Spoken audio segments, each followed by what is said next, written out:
আচমকাই এক বিশালাকার অজগর সাপকে কেন্দ্র করে আতঙ্ক ছড়ানো রাজারহাট মালতিগুড়ি এলাকায়।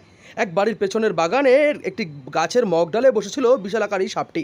সাপটির কথা ছড়িয়ে পড়তেই গোটা এলাকায় আতঙ্কের পরিবেশ সৃষ্টি হয়। এছাড়াও পরিবারের মানুষেরাও রীতিমতো আতঙ্কিত হয়ে পড়েন। পরবর্তী সময় দ্রুত খবর পাঠানো হয় বন দপ্তরের আধিকারিকদের কাছে। বন দপ্তরের একটি দল এবং সর্প উদ্ধারকারীদের একটি দল এসে সাপটিকে উদ্ধার করতে সক্ষম হয়। গাছের উপরে সাপটা দেখেছিলাম আমি প্রথম। আচ্ছা, এটা কি সাপ ছিল? এটা অজগর ছিল, খুব বড়, খুব ভয়। আমি দেখে খুব ভয় পেয়ে গেছিলাম। আচ্ছা, কত বড় মনে হয় সাপটা? অনেক বড় হবে। গাছের উপরে পাখিগুলো কারণ চেঁচাচ্ছিল, কিন্তু এখানে কি এখন দেখছি উপরে তাকাইয়ে, তখন দেখলাম একটা বড় সাপ। দেখে আমি তো ভয় পেয়ে গেছিলাম, বাড়ির লোকে জানালাম।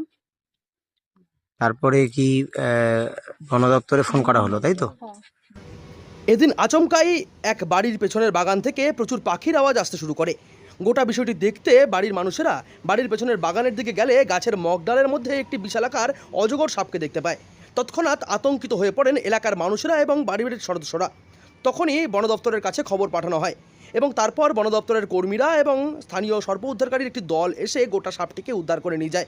বর্তমান সময়ে সাপটি একেবারেই সুস্থ রয়েছে এবং বন দপ্তরের হাতে তুলে দেওয়া হয়েছে সাপটিকে।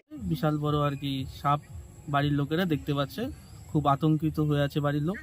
তারপর আমাদেরকে ফোন করলো, তারপর আমাদের টিম নিয়ে আমরা ঘটনাস্থলে গেলাম। যাওয়ার পর আমরা সবাই মিলে রেস্কিউ করলাম, ওটাকে গাছ থেকে নামিয়ে বন বিভাগের কাছে জমা করে দিলাম। আচ্ছা, সাপটা কি সাপ ছিল? অজগর সাপ ছিল। আচ্ছা, কত বড় ছিল? আনুমানিক 7 থেকে 7.5 ফিট। যদিও কোচবিহার জেলায় একের পর এক এভাবে বিশালাকার অজগর সাপ উদ্ধার ঘটনায় আতঙ্ক ছড়িয়েছে বেশ অনেকটাই।